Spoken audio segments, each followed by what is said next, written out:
Eder. Mech.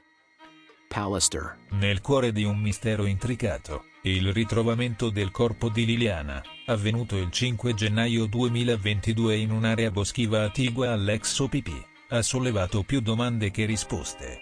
In questo caso, le conclusioni preliminari degli esperti stanno mettendo in dubbio la versione ufficiale del tempo trascorso tra la morte e il ritrovamento del cadavere.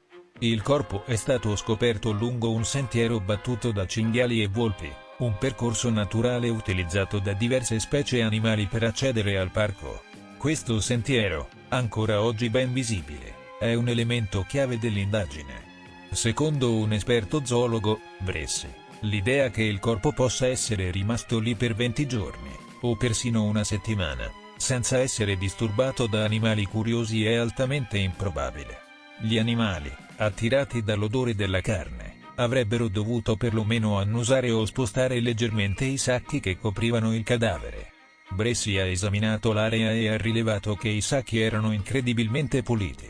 Non c'era alcun segno di animali, né graffi né tracce di muso, solo gli escrementi degli uccelli che si posano sugli alberi sovrastanti. Anche la presenza di formiche sui vestiti e sui sacchi era inferiore alle aspettative, un dettaglio che è stato sottoposto all'analisi dell'entomologo forense Stefano Vanin.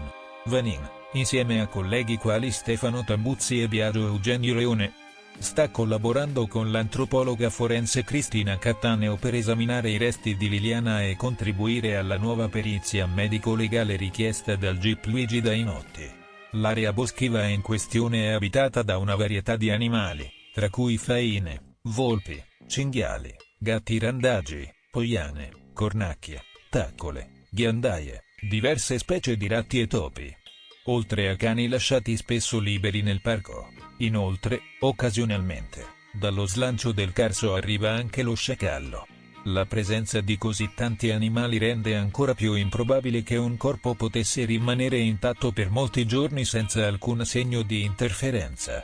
Bressi, che ha condotto la sua indagine a titolo gratuito, sta per presentare una relazione all'avvocato Nicodemo Gentile, presidente di Penelope. Nato e cresciuto in quella zona, Bressi conosce bene il territorio e gli animali che lo popolano.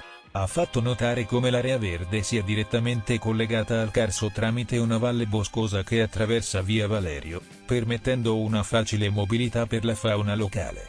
In conclusione, l'analisi degli esperti suggerisce che il corpo di Liliana possa essere stato lì per un periodo molto più breve di quanto inizialmente ipotizzato. Se non ci sono tracce di morsi o spostamenti dei sacchi, è probabile che il cadavere sia stato collocato nella posizione in cui è stato trovato solo un giorno prima del ritrovamento. Questa nuova prospettiva potrebbe aprire ulteriori piste investigative, aggiungendo un ulteriore livello di complessità a un caso già di per sé complicato. Ehi, non dimenticare di iscriverti a questo canale.